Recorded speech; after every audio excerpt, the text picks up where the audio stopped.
So, guys, before we get into today's gist, let me make something very clear. This video right here is not an attack on Juma Jux. I am saying this because of some die-hard fans who overreact to things.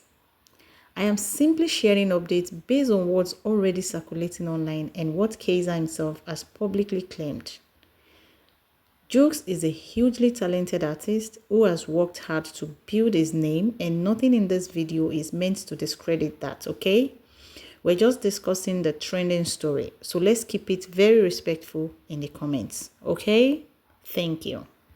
Last month, a man named Kaizer shook the Tanzanian music scene when he boldly claimed to be the pen behind some of Juma Jux's biggest hits. Songs like Siskii, You're Mine, The Way You Are, Dede, and more. At first, it sounded like a forgotten contributor finally speaking out. But now, guys, he's back. This time with a 400 million shilling lawsuit. He's not just asking for credit anymore. He's demanding payments. And today, we're ready. We're going to be reading through the details together.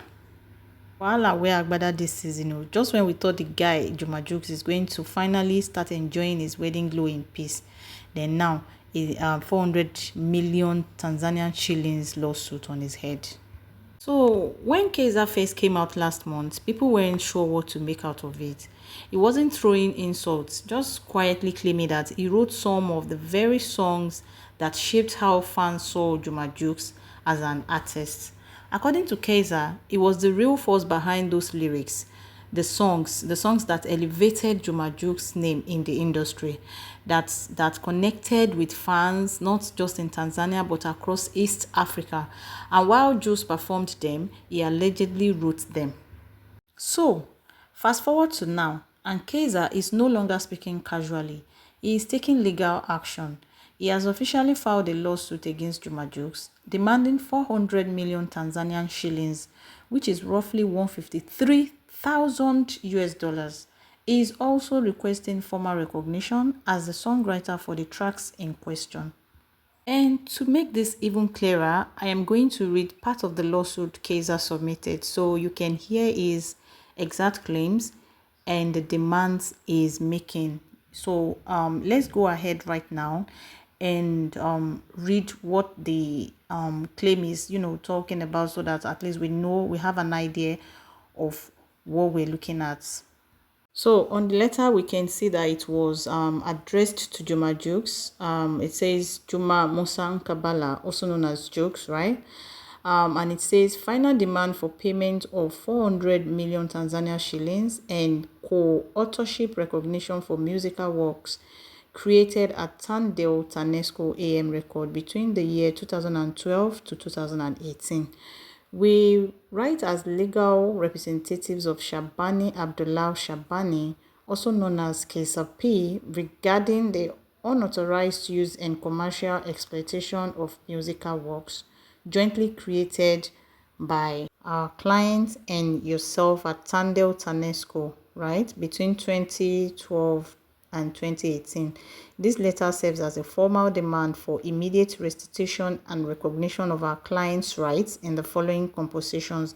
Then they mentioned all the tracks: Uzuri Wako, Netashubiri, Wivu, Nekatenani, Your Mind, Siskii, Dede, The Way You Are, and all of that. The one he sang with Vanessa MD.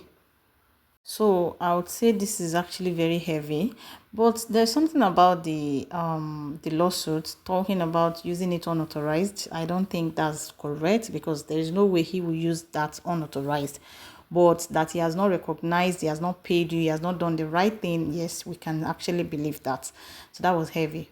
But now that you've heard it directly, let's talk.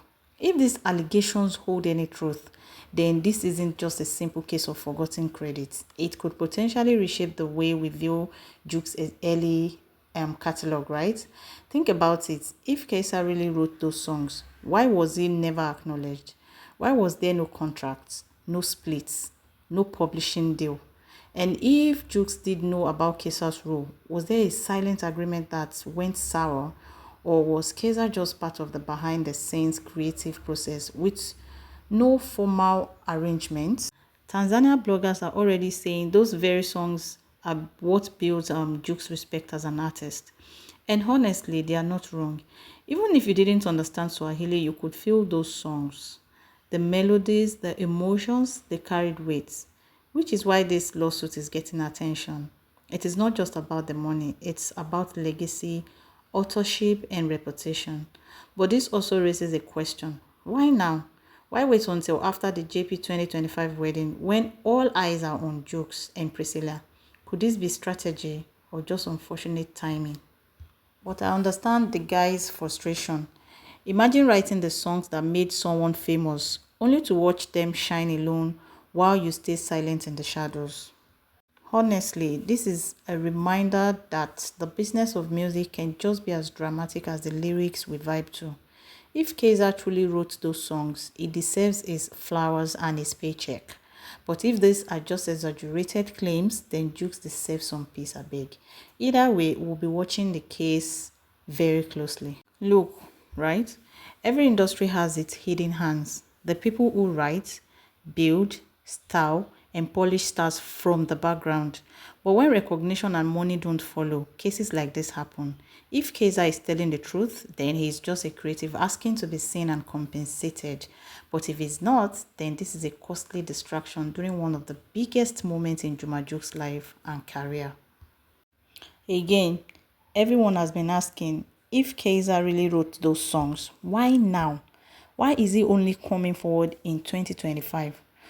Why just after JP 2025 when Juma is at peak visibility, just married and going viral? Some say Kaizer was trying to be diplomatic at first, hoping Jukes would acknowledge him without drama. Others believe this is pure strategy. Wait for the man to trend, then hit where it's hot, you know. But imagine one day you're popping champagne in Lagos and then the next thing you're popping open legal letters in Dar es Salaam. Whoa. And for me, I'll say if he's actually telling the truth, I mean Kaizer, if he's telling the truth, this is a huge lesson for creatives. Document your collaborations. A hit song can change your life or cost you one if you're not careful. On Duke's end, if the claims are false, we hope he clears his name fast. But if Kaizer's claims are right, Dukes may need to pause the honeymoon glow and settle this as soon as possible like a grown man. Because I think this lawsuit has cracked open a can of worms, you know. But at the end of the day, right, we can't ignore the weight of this story. Whether Kaizer claims are proven true or not, this lawsuit brings up real issues, credit, contract, and how much power creatives behind the scenes really have, you know. It is easy to praise the face of a hit song, but sometimes the pen behind the mic deserves just as much recognition, you know. Now it's up to the courts and maybe public opinions too to decide what happens next. What do you guys think? Is this a case of a forgotten contributor finally speaking up, or just someone trying to cash in while the spotlight is on? Let me know your thoughts in the comments. Do you believe Kaizer should just respond publicly? Would this change anything if the claims turn out to be true? So don't forget to like this video if you have enjoyed it so far or found it insightful. Share it with someone who needs the gist and hit that subscribe button for more updates like this. Because if there's one thing we know, it's that in this industry, no story ends quietly, right? Thank you so much for watching the video till the end. I really appreciate it. And until the next video, let's stay enjoying ourselves. Let's stay truthful to our promises. Let's give honor to whom honor is due to. Let's fulfill our promises and love ourselves accordingly. Bye.